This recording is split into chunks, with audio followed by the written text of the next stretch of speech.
Empezamos el programa, nos acompaña aquí en los estudios el analista político, pero también exministro del Interior, Fernando Rospigliosi. Fernando, muchas gracias por acompañarnos esta noche. Buenas noches, Mávila. El panorama continúa siendo difícil. Yo comentaba al inicio esta noche de la cantidad de manifestaciones que se están produciendo. Tenemos un mapa actualizado o una información actualizada a las 3:30 de la tarde por el propio Ministerio del Interior. Fíjate, se registra, por ejemplo, movilizaciones en Puno, ¿no?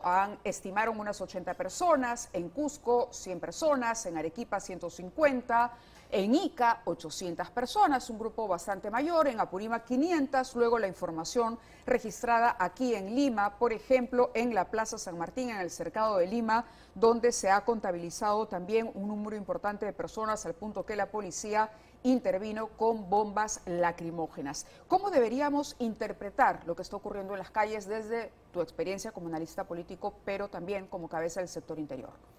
Bueno, tú lo has dicho, mira ese reporte policial, 50 personas por acá, 80 por allá, son grupos pequeños, pero violentos. A diferencia de todas las marchas que se produjeron contra Castillo, algunas de las cuales fueron muy importantes, con decenas de miles de personas, pero que eran movilizaciones pacíficas. Estos son pocos, pero muy violentos. Entonces generan un ambiente de inestabilidad, de incertidumbre, de zozobra. La policía, si actuara con firmeza, con energía, podría desbloquear las pistas que están bloqueadas y detener a los cabecillas. Pero no tenemos gabinete y eso es precisamente lo que ha destacado Gladys Echaíz, ella que además es ex fiscal de la Nación, pero también congresista, se ha pronunciado y ha dicho un poco lo que estamos, la conclusión a la que estamos arribando tú y yo. El desorden social con fines desestabilizadores demanda la inmediata designación del gabinete ministerial. Dina Boluarte no ha tenido mucho tiempo tampoco para elegir a las mejores personas. No tiene un equipo técnico, no tiene un partido, pero todo indica que mañana ya tendríamos gabinete. Bueno, ya mañana ya es una fecha límite, ¿no? Pero a mí me sorprende esta señora, yo la he visto hoy día en una ceremonia en la botadura de una nave de la Marina de Guerra. Ayer ha estado bailando, ya pues. O sea, en estos momentos tiene que dedicarse 24 horas al día a preparar eso, un gabinete y a estar evaluando esta situación. Pero además tampoco no es tan cierto que esta situación la haya sorprendido. Ella viene conspirando contra Castillo, contra su socio, desde hace bastante tiempo, ya se sabía. O sea, los rumores y las evidencias eran muy fuertes. Venía preparándose con un grupo de gente. Ahora, el problema es que no ha tomado las decisiones adecuadas y, como se sabe, varias de esas personas que ya estaban prácticamente incorporadas en su gabinete desde hace varias semanas han ido saliéndose por discrepancias. A ver, pero una conspiración requiere de un grupo de personas. Claro. Ella ¿con quién conspiró? Bueno, porque la vacancia iba rumbo al fracaso, por lo menos hasta la última contabilidad que hacíamos. Pero acuérdate que ella se bajó del barco. No, acuérdate que ella se bajó del barco, renunció al ministerio que ocupaba desde el primer día del gobierno y eso no fue casualidad. Ella ya estaba decidida a ir por el lado del reemplazo de Castillo, porque eso significaba una ruptura con Castillo. Claro, cuando sale Aníbal Torres y asume Betsy Chávez. Es más, yo retrocedería un poquito, porque el acta famosa de la denegatoria de cuestión de confianza, el acta del 24 de noviembre, no la firma Dina Boluarte. Eso ya anticipaba, digamos, lo que luego quedó mucho más claro cuando ella publica que no será parte de ese nuevo gabinete. Así es. Y eso era parte de los consejos que le daban este grupo con la cual ella venía ¿Cuál es ese entorno? Trabajando. Bueno, es mejor no mencionar nombres porque, en fin, todos después salen a negarlo, dicen yo no estuve. Es como ahora, ¿no? Que dice que nadie estuvo en el golpe. El golpe no, ni siquiera lo dio Castillo, que estaba, según Bellido, estaba drogado. No, esto ya es absurdo, ¿no? Pero ya se rumoreaba pues que había un grupo que estaba trabajando con ella. Es evidente que Alberto Otárola no sería un nombre, bueno, digamos, obvio, misterioso, no, revelar porque es su abogado. Claro, es su estaba abogado. con él. Y habían otros varios, pero el asunto... En cualquier caso, si no me das nombres, sí me podrías decir de dónde provienen, alguna pista para entender digamos, por los dónde caviares, venía esta conspiración. caviares. Los caviares. Digamos, pero los caviares pero, no tenían fuerza en el Congreso. ¿Cómo podrían no, conspirar? bueno, pero nunca tienen fuerza ni en las elecciones ni en ninguna parte y terminan agupados al gobierno. ¿Pero qué garantía le podían ofrecer a Boluarte de que ella sería presidente? Bueno, no, le ofrecen tener medios de comunicación a su favor, le ofrecen tener un equipo y le dicen que la van a asesorar, en fin. Pero habían varios exministros de Humala y varios exministros de PPK. En fin, pero el punto es que después, al parecer, por lo que se conoce hasta el momento, algunos lo que le han planteado es, mira, tu gobierno es insostenible, tienes que hacer un gobierno de transición, renunciar y convocar a elecciones un año, 8 meses, no sé. Y ella se ha negado. Ella quiere quedarse hasta el 2026. Pero cambió. El día de hoy ha dicho otra cosa. No. Ha dicho que el mandato fue hasta el 26, pero que si la calle finalmente lo pide, si la calle lo pide y la situación evoluciona como está evolucionando, entonces consideraría ese adelanto. Consideraría, claro, pero el día que juramentó dijo yo estoy aquí hasta el 2026. Ojo, ¿no? Entonces, pero ella, vamos, Dina Boluarte es mucho más débil que Pedro Castillo, ¿o no? En la sí, presidencia. claro, ella no tiene bancada, no tiene partido, no es popular, no tiene ningún respaldo. O sea, es absolutamente precaria. Y además tiene mucha gente que la odia, de un lado y del otro. Y que Perú, no confía en ella. Perú Libre se ha negado a asistir a la reunión, solamente por mencionar a una bancada, ¿no? Naturalmente. Finalmente Cerrón y toda su gente estaban por defender a Castillo. El problema es que Cerrón, en los últimos momentos, amenazó a Castillo con no votar con él. Pero no era porque no iba a votar con él, sino quería levantar su precio. Él estaba vendiendo sus votos. Creo que lo conversamos en una entrevista anterior a la vacancia, cuando decíamos, parece que Perú Libre se voltea, y tú dijiste, en efecto, eso. Dijiste, lo que está haciendo Cerrón es exigiendo una cuota mayor de poder en el gabinete. Ahí había, y se notaba ya alrededor del presidente Castillo, pugnas de poderes que él no había podido finalmente manejar, ¿no? Estas pugnas lo habían sobrepasado por completo. Ahora, la pregunta que se hace la mayoría de los ciudadanos es, ¿y finalmente quién fue ese cerebro malévolo que tomó a Castillo, lo hizo rehén, ¿no? Y lo presionó al suicidio, que lo llevó al suicidio político? No es ese cerebro, es ese descerebrado. Correcto, como lo quieras ver. ¿Quién fue? Fueron varios. Fue Betsy Chávez, fue Aníbal Torres, es la información que tengo yo, fue Mendieta, fue Bermejo y algunos de los militares que él había Mendieta y Bermejo han dicho... todos han dicho, todos, no hay nadie que haya dicho yo estuve. A Aníbal todavía no lo hemos escuchado. Bueno, pero seguramente va a decir lo mismo. Betsy Chávez va mañana a la fiscalía, me parece que le han reprogramado la cometieron situación. Una torpeza increíble porque hay facciones en el gobierno. Entonces, bueno, Castillo desde el principio estaba enrumbado a liquidar el Congreso y como conversamos de esa vez la semana pasada, hace 10 días, no solamente el Congreso, sino quería liquidar la Fiscalía, la prensa independiente, como lo dijo el día del golpe, ¿no es cierto? Iba a liquidar la fue Fiscalía. Mucho más allá de la disolución sola del Congreso que había llevado adelante Vizcarra, es decir, llevó al extremo el asunto. Claro, ¿qué es lo que conversamos? Él quería una asamblea constituyente, quería liquidar todos los organismos de la democracia. Bueno, pero cometieron un error ya de descerebrado. Lleva a este individuo, que es un desquiciado, Bobbio, como ministro de Defensa, 3 días o 2 días antes del golpe. Bobbio quería liquidar al comandante general del ejército, al general Córdoba, que había sido puesto por Castillo el año pasado. Córdoba el que se va.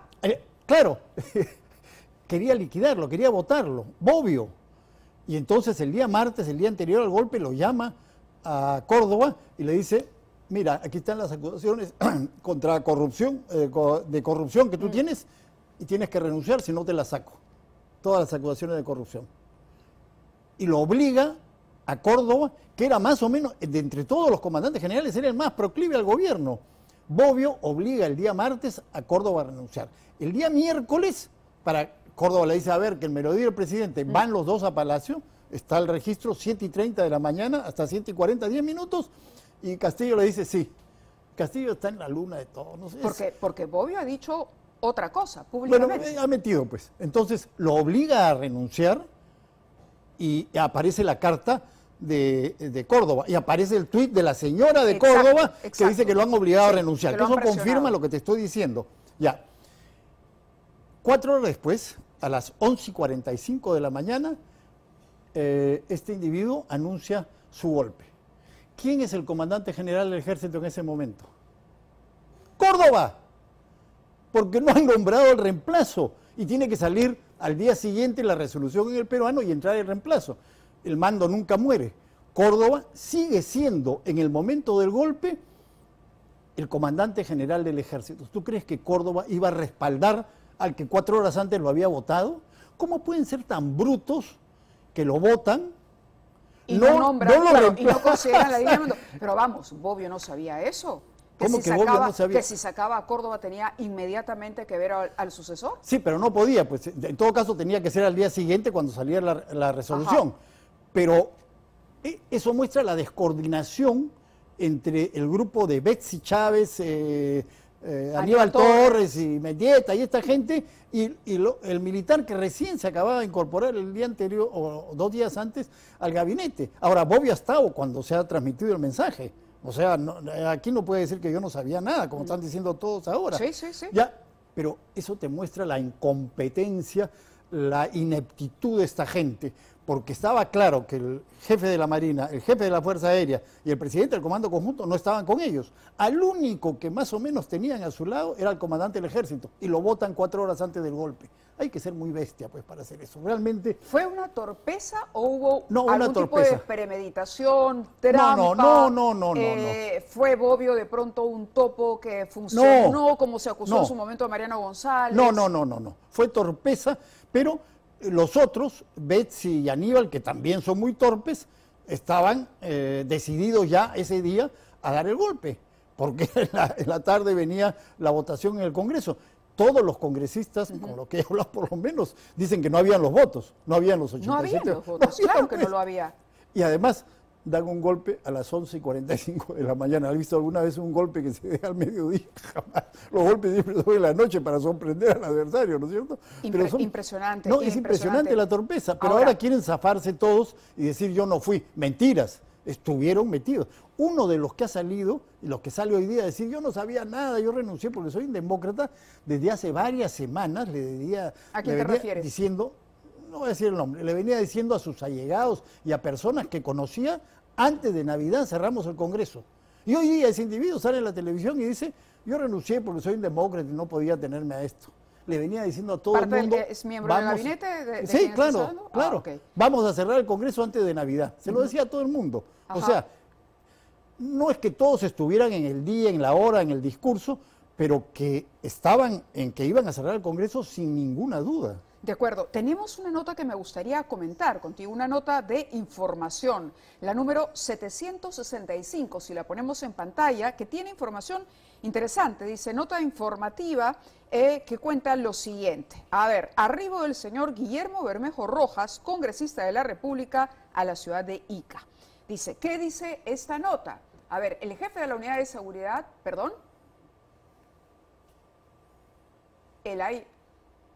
el jefe de la Unidad de Seguridad de Estado, ICA, dice, pone en conocimiento que a las 8 horas aproximadamente, o sea, a las 20 horas 8 de la noche, informa sobre el arribo del señor Bermejo Rojas, congresista de la República del Perú, a la ciudad de Ica, en compañía de su resguardo personal. El traslado se realizó vía terrestre a bordo del vehículo automóvil Toyota modelo Yaris, color negro, de placa A1P183. Cabe señalar, atención con ello, que con el documento de la referencia se informó a la superioridad sobre su llegada a la ciudad, así como la negativa de contar con resguardo policial por parte de esta subunidad policial. Recordemos, el señor Guillermo Bermejo es congresista de la República y cuenta con resguardo policial. Y está llamando a la rebelión. Y está pidiendo que no quiere tener resguardo policial. No, pero está llamando a la rebelión en sus tweets, y él y todos sus secuaces, Noblecilla y toda esta gente. Y ya está también levantando a todos sus socios narcotraficantes del BRAIN. Ha salido el comunicado de la gente del BRAIN diciendo que ellos también se levantan. O sea, está clarísimo, y toda esta gente está libre. Libre caminando por las calles llamando a la insurrección. Tú decías, mira los grupos que hay, las cifras que estamos comentando. ¿Qué tipo de nivel podría llegar a alcanzar? ¿Cuál es el máximo nivel que podría alcanzar esta convocatoria? Vemos precisamente a Bermejo en las imágenes allí, que podría llegar este levantamiento, este caos que quieren generar, tomando en cuenta que además el presidente, siendo presidente, sembró un discurso de ese tipo también, ¿no? Advirtiendo que no lo querían dejar gobernar, advirtiendo que lo estaban boicoteando, que si el gobierno no funcionaba, no compraba los fertilizantes o finalmente no tenía resultados, era porque tenía que enfrentarse todos los días al ánimo golpista del Congreso. Claro, era en realidad porque él se estaba dedicando a robar y no a gobernar. Pero el punto es que si se les deja, esto puede ir creciendo, porque en el Perú tenemos muchísima informalidad, muchísima gente sin empleo, muchísima gente que vive ahí en medio de una delgada línea que pasa entre informalidad e ilegalidad, y gente que está dispuesta a salir a quemar llantas. ¿En su calidad de congresista es inimputable? ¿Tiene, digamos, algún tipo de protección si se demuestra que está conduciendo una agitación social? Obviamente está generando actos ilícitos.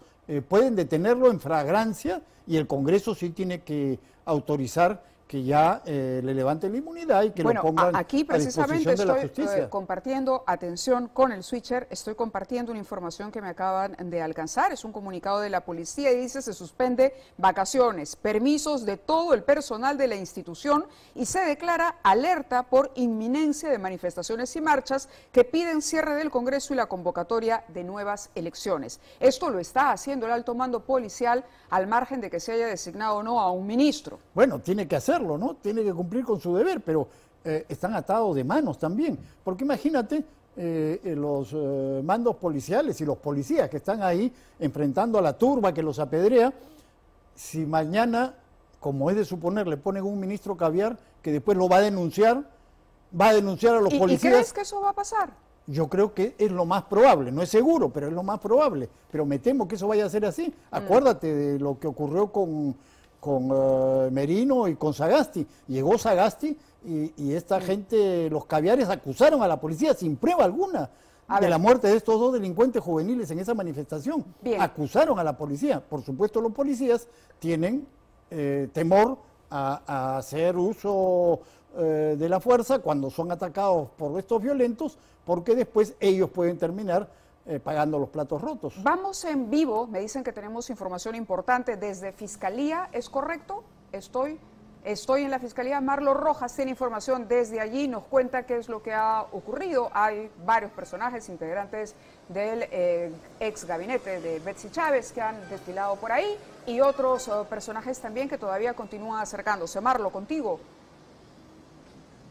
Buenas noches, Mávila. Así es, exactamente el día de hoy se reportaron diversos incidentes debido a las manifestaciones, y es que un grupo de ciudadanos llegó hasta aquí, hasta los exteriores de la Fiscalía, para protestar contra el Congreso y mostrar su postura a favor del expresidente Pedro Castillo. Y precisamente respecto a la situación legal del expresidente Pedro Castillo, hay que mencionar que en horas de la mañana acudieron los exministros de Estado y en horas de la tarde precisamente acudieron también más asesores y abogados exactamente aquí a la sede de la Fiscalía. Tenemos, por ejemplo, a las 8:30 estuvo el jefe del Comando Conjunto, Manuel Gómez de la Torres.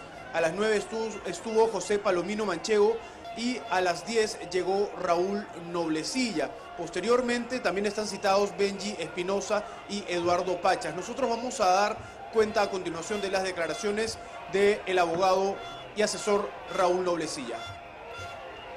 Lo primero es que yo no tuve injerencia en asesorarlo, en darle un consejo en la decisión política que tuvo el señor presidente. Yo no estuve ni siquiera cuando él dio el mensaje a la nación. Yo llegué 20 minutos después, cuando ya se había consumado, ¿no?, el acto o esta decisión se había materializado. Tengo entendido de que estuvieron no solo Betsy Chávez, estuvo Alejandro Salas, él mismo lo ha dicho, estuvo, si mal no recuerdo, Alberto Mendieta, pero lo que sí tengo que decir es que todos de alguna manera estaban sorprendidos ante una decisión que no está obligado el presidente a consultarla, pero habíamos estado el día anterior trabajando largas horas, una defensa política, jurídica, se habían repartido roles incluso, para llevarla a las 3 de la tarde del día anterior y poder enfrentar pues a un Congreso desestabilizador que buscaba la vacancia por vacancia. Muy bien, Marlo, muchísimas gracias por el reporte y por las declaraciones del abogado Raúl Noblecilla, que, bueno, ha negado que él haya tenido que ver algo con esta decisión del presidente, que ha sido una decisión que por demás ha calificado como una decisión personal que no tenía, ha dicho Noblecilla, que comunicársela a nadie. Fernando, tenemos una nota precisamente con la crónica de este golpe fallido, con los protagonistas, que intenta un poco reconstruir esta historia. Alonso Dávila tiene el reportaje y regresamos con el exministro del Interior. Esto es para el puño, ¿verdad? Avísame, José. La nefasta labor obstruccionista de la mayoría de congresistas. Estos son los segundos antes del discurso del golpe. En imágenes, Pedro Castillo vestía un terno oscuro y usando la banda presidencial, sentado en el que sería el despacho de la ex premier Betsy Chávez y con un pabellón nacional de fondo. A un presidente escuchaba las voces de dos personas que le indicaban que salga en vivo y a nivel nacional con el discurso de la disolución del Congreso. Disolver temporalmente el Congreso de la República e instaurar un gobierno de emergencia excepcional. Nadie sabe quién dio la orden, nadie sabe quién aconsejó a Pedro Castillo y mucho menos quién escribió el discurso que terminó siendo la estocada final de este gobierno. Llego, se sienta y leo una cosa. ¿Cómo podía yo saber? Yo entro y le pregunto al presidente qué ha hecho. Eso es delito. A más de 48 horas del golpe fallido del gobierno de Castillo, los ministros, aquellos personajes que fueron testigos de la ruptura del orden constitucional, empezaron a desfilar de uno en uno por la Fiscalía. El exministro de Defensa, Gustavo Bobbio, confirmó que estuvo presente y señaló quienes más estuvieron al lado del presidente cuando éste decidió leer el mensaje de autogolpe la mañana del 7 de diciembre. Estaba Betsy Chávez, estaba Aníbal Torres, estaba, me parece que todavía estaba Isalas, pues estaba por ahí, por allá, y había varias personas que no conozco. Los presentes en aquel despacho notaban los nervios del entonces presidente Castillo, pero confirman que no tenía signos de haber sido dopado. Yo veo que alguien lee con las manos temblorosas, que es el presidente. ¿Cómo puedo saber si lo han dopado o no? No daba signo de estar dopado, ¿no? El ex acérrimo defensor de Pedro Castillo también llegó hasta el Ministerio Público y mostró su faceta de arrepentimiento. Yo entro y le pregunto al presidente qué ha hecho. Eso es delito. Después de las circunstancias y de lo que se ha escuchado, por supuesto que sí. Yo he sido ministro en democracia. Quien también fue convocada a la sede de la Fiscalía y brilló por su ausencia fue la ex premier Betsy Chávez, una de las principales indicadas de haber sido la gestora de este golpe. Nosotros la buscamos en su departamento, pero no tuvimos respuesta. Fue en el despacho de la PCM en donde Pedro Castillo, en vivo y en directo, dio el golpe de Estado. Según testigos, este documento que leía fue redactado por Aníbal Torres y Betsy Chávez. El entonces presidente solo atinó a leer y a firmar este escrito que se convirtió en el final de su gobierno. Minutos antes del golpe, que solo duró 88 minutos, había mucho movimiento en Palacio. La citación a los ministros era a las 2 de la tarde para ultimar detalles de la presentación de la defensa de Castillo ante el Congreso. Sin embargo, algo inesperado sucedió. 10:42 de la mañana, es decir, una hora antes del golpe, un mensaje de la Premier llegó al chat Gabinete Bicentenario. Señores ministros, apersonarse inmediatamente a PCM. Algunos, como la exministra Portalatino, se excusaron, pero la Premier Chávez insistía en que llegaran a PCM. Entendido, señora ministra. Sin embargo, hoy es un día histórico. Necesitamos estar cohesionados. Unidad. Dado el golpe y tras las renuncias de todos los ministros, el grupo de WhatsApp Gabinete Bicentenario siguió sonando y con ellos los reclamos, como el del exministro Salas. ¿Por qué todo fue de manera inconsulta? Se debió seguir siempre el camino democrático, siempre. ¿Usted conocía el mensaje? Junto con Betsy Chávez, señor. No lo conocía porque justamente estábamos con otros ministros en el salón Quiñones. Es más, cuando se abren las puertas del despacho, eres tú quien sale. Estaba Canal 7. Entramos con otros ministros. Yo entro y le pregunto al presidente qué ha hecho. Eso es delito. Hasta el momento nadie ha reconocido la autoría del discurso golpista de Pedro Castillo, pero 2022 ha logrado hacer una recopilación de los mensajes del ex premier Aníbal Torres y halló algunas similitudes con el mensaje del hoy expresidente, investigado por rebelión y sedición. Se prohíban los monopolios, los oligopolios, las posiciones dominantes. La prohibición de los monopolios, oligopolios y toda posición dominante. Una prensa mercenaria, una prensa cínica, una prensa corrupta. En la prensa mercenaria, corrupta y cínica. Nadie puede limitar el poder soberano, que es el pueblo peruano, como he dicho, el poder soberano. Al extremo, delimitar el poder soberano del pueblo. La Fiscalía ya tiene en sus manos las cámaras de seguridad del interior de Palacio y los registros de las reuniones de los ministros con Pedro Castillo, previo al mensaje del golpe. Las investigaciones fiscales determinarán si los exministros también fueron parte de la conspiración.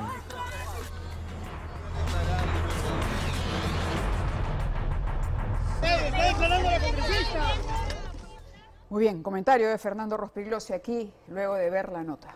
Excelente reportaje, o sea, las huellas de Aníbal Torres están así en todas partes. ¿Qué? Sí, las coincidencias son... No, es obvio que él ha redactado por lo menos una parte sustancial de ese discurso. Y Betsy Chávez ha sido la otra que ha estado ahí atizando el fuego. O de pronto Torres era el que le dictaba y Betsy Chávez la que escribía, no lo sé, pero las coincidencias que ha logrado identificar Alonso son bien interesantes. Son palabras exactas, incluso los términos, 3 adjetivos en el mismo orden parecen copiados. Son demoledores, demoledores. Y Betsy Chávez no puede tampoco escaparse de esta, porque ella trajo, ella además era el dirigía, despacho, ¿no? Ella había puesto los... el equipo del canal. Ella había puesto todos los directivos en el Canal 7, en RTV, y ella es la que llama a la gente del canal para que vengan a filmar la presentación de Castillo. Y lo hacen en su despacho, además. No lo hacen en la Presidencia de la República, sino en la Presidencia del Consejo de Ministros. O sea, Betsy Chávez y Aníbal Torres tienen sus huellas en todas partes. Son culpables sin ninguna duda. A ver, tenemos a Óscar Valdés, el ex premier, ex ministro del Interior también, para que intervenga. Que tiene la policía y que tiene que cumplir, en primer lugar. En segundo lugar, coincido con el señor Rospigliosi en lo que le he podido escuchar, que la señora Dina Boluarte ya tiene un gabinete de hace tiempo atrás, ya bosquejado y lo tienen listo. Quizás lo que le falta es la cabeza del premier y que anda a la busca de buscar a alguien que le acepte un gabinete ya constituido. En tercer lugar, yo creo que también el Congreso tiene gran parte de culpa en todo esto, porque realmente no ha sabido reaccionar ha reaccionado tardía y reactivamente luego que el presidente tomó esa decisión. Un Congreso que realmente no ha sabido limpiar sus filas, que tiene ahí a los niños, a las niñas, tiene congresistas investigados o denunciados por violación, y creo que en esa es otra cosa que también tenemos que tener en cuenta, porque no podemos ver solamente la actuación de la señora Boluarte hoy día, sino ver al Congreso y ver lo que está pasando en las calles también. De acuerdo. Y lo que sí hay que resaltar, y lo que sí. No, por favor, lo dejo terminar y luego le hago una pregunta. Y lo que quería resaltar era que lo que ha salvado la situación acá en el Perú han sido nuestras instituciones, ¿no? Las instituciones que han sabido reaccionar inmediatamente. La Fiscalía, el Poder Judicial, la Procuraduría, la Defensoría del Pueblo y las Fuerzas Armadas, que tuvieron una actitud muy sensata y que luego de ver cómo se pronunciaban todas las instituciones, sacaron su respectivo comunicado que desbarató todo este golpe de Estado. De acuerdo. ¿Usted estaría de acuerdo con ese adelanto de elecciones que se está pidiendo? ¿Cree que sería tranquilizador que se pueda anunciar pronto que se está evaluando, ponerle fecha, armar un calendario en torno? ¿O usted cree que esto se podría prolongar hasta el 2026, que resiste hasta 2026? Mire, mientras no hagamos la reforma política, mientras no mejoremos los partidos políticos, mientras continuemos con estos partidos políticos tipo empresa, con dueños, con presidente de junta de accionistas, que realmente hacen lo que quieren, un adelanto de elecciones nos llevaría a lo mismo. Vamos a cosechar lo mismo que hay ahorita en el Perú. Creo que primero tiene que haber una reforma política, pero para esto se requiere pues que el Congreso de la República se limpie, como le dije hace un momento, ¿no? Haga sus propias correcciones de sus respectivos en cuanto a la parte de la Comisión de Ética, en cuanto a sacar a los corruptos allí y dar muestras de que ellos quieren hacer la reforma política. Fíjese usted, poco gente habla de que el Congreso de la República realmente es una constituyente en ejercicio, porque ellos pueden reformar la Constitución con 2 legislaturas ordinarias alcanzando los votos correspondientes, pero nunca han hecho el intento. Entonces yo creo que el Congreso tendría que también hacer un mea culpa y hacer un análisis, una autocrítica y mostrarle al pueblo que realmente quiere cambiar. Y la señora Dina Boluarte también, yo pienso que debemos ser muy cuidadosos y estar alertas, porque la señora, no nos olvidemos que viene de la plancha del señor Cerrón, ella fue la tesorera del señor Cerrón prácticamente en la campaña. Ella es una señora que durante todo este tiempo que ha estado en el MIDES nunca ha dicho esta voz que es mía para criticar al señor Cerrón, más bien por el contrario, se ha estado preparando para una sucesión que sabía que se podía venir en cualquier momento. Ahora, siendo ella, la pregunta va para ambos, siendo ella una mujer en efecto de izquierda, ¿serviría de algo, algún tipo de mensaje hoy por hoy a esa ciudadanía que se está expresando en las calles? Fernando. Bueno, yo creo que no. O sea, no tendría, digamos, ella las credenciales o las espaldas para poder ser una voz a la que se haga caso, se siga, se escuche. No, ella no tiene popularidad, no tiene liderazgo, y los grupos que se están manifestando, que como hemos visto son pequeños pero violentos, responden a otras directivas, a las de Bermejo, a las de Cerrón, a las de Sendero Luminoso, por supuesto. El Movadef está ahí metido, el bloque magisterial y el FENATE y toda esa gente, ¿no? Entonces, además se dice que mañana iría la señora Boluarte a visitar a Castillo, lo cual sería realmente desastroso, porque si cree que va a convencer a alguien con eso, pues está completamente equivocada. Lo que va a hacer es se va a ganar la animadversión de mucha gente por hacer eso, no va a conseguir nada con Castillo. Además, Castillo no tiene ningún liderazgo, lo que están liderando estos son estos Bermejos, Sendero Luminoso y toda esa gente. Entonces, creo que sería un error, pero se dice, y ella misma creo que lo ha manifestado, que quiere ir a visitar a Castillo, a la de Iroes, ¿no? ¿Qué opina Óscar Valdés? Bueno, la señora está demostrando en este poco tiempo que tiene a cargo de la presidencia que no tiene la actitud para llevar adelante el país, ¿no? Primero, de una manera muy desenfrenada, está gozando de todas las actividades del presidente, cuando ella debería estar abocada a cosas más importantes como es la de su gabinete y ver qué está pasando en el país. No, por otro lado, yo estoy también en desacuerdo que vaya a visitar al señor Castillo, y estoy tremendamente en desacuerdo que la señora pueda poner sobre el tapete un posible asilo del señor Castillo. A un reo no se le puede dar asilo, y eso lo sabe cualquier ciudadano común y corriente. Entonces creo que la señora, si no corrige sus cosas, no va a calificar para el puesto. Ella tiene que meditar, tiene que ser mejor asesorada, y ojalá que coja un gabinete que no sea más de lo mismo y que no sea un gabinete que venga de las filas serronistas, ¿no? Ahora, se va quedando sin sectores. No debería ser un gabinete serronista, no debería ser un gabinete de izquierda, no debería ser, decía Fernando, tampoco un gabinete de caviares, que es una manera de llamar al centro. Difícil la misión que tiene Dina Boluarte en este momento. Le agradezco mucho a Óscar Valdés que haya estado compartiendo sus impresiones con nosotros. Muy amable y gracias. Bueno. ¿Con quién tendría que gobernar Dina Boluarte? Si vamos descartando a todos, no debería visitar a Castillo, no debería darle el asilo, pero al mismo tiempo necesita algún tipo de respaldo. Obviamente. ¿No? Ahora, tampoco puede irse al otro extremo porque la van a llamar traidora. Entonces, no, de todas maneras, no, traidora ya la están llamando hoy día. Correcto, de todos los frentes, pero algo tiene que hacer. Bueno, pero digamos, puede escoger a gente capacitada, proba, honesta, tecnocrática. ¿A políticos? No, necesita políticos que hagan un trabajo político, pero políticos que no estén comprometidos con lo que ha ocurrido antes. Sí, perdóname la interrupción. Se ha mencionado, vamos con los nombres que ya se han barajado para ocupar la presidencia del Consejo de Ministros, ¿no? Por ejemplo, la República ha dado a conocer el nombre de Luis Chuquiguara, el primer ministro, ¿no? Es el embajador ante las Naciones Unidas, que estaría de camino hacia nuestro país. Otro nombre que ha sonado con mucha fuerza es el nombre del abogado de Dina Boluarte, que es el doctor Alberto Otárola. Y un tercer nombre que también se ha escuchado ha sido Walter Gutiérrez, ex defensor del pueblo. ¿Cuál de estas tres figuras podría encajar mejor en el perfil ideal?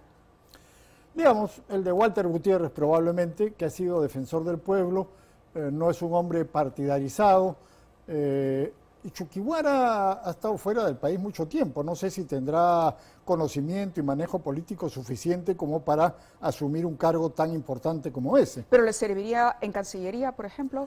Pues podría ser, claro. O sea, necesitamos en Cancillería un diplomático de carrera, un hombre que no se preste a hacer todas las cochinadas que han hecho la gente que estaba en el gobierno de Claro, Castillo, cuando ¿no? Además tienes pronunciamientos de presidentes en Colombia, de presidentes Pero la Cancillería ha respondido ahora, no tiene ministro, pero ha respondido muy bien al de México y al de Colombia. Injerencia, que no se permite la injerencia en asuntos internos. Pero lo que ha mencionado Óscar Valdés es importante, porque dice que en el Congreso hay niños, hay violadores, Ahora, Boluarte necesita apoyo en el Congreso.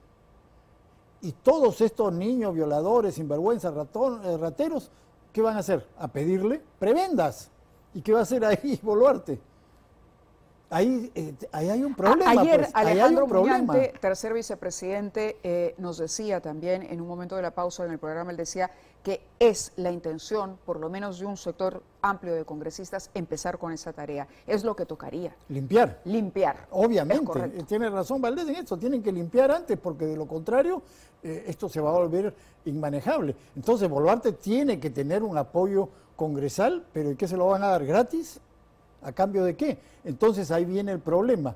Puede elegir a figuras limpias, probas, honestas y competentes, pero a la vez tiene que negociar con el Congreso, que le va a pedir algo a cambio, que son generalmente puestos ministeriales. Entonces es una cosa muy difícil, por eso quizás lo del adelanto de elecciones sea lo menos malo dentro de todo lo que hay. Pero en fin, veremos a quién escoge para su gabinete. Muy bien. Muchísimas gracias, Fernando. Gracias.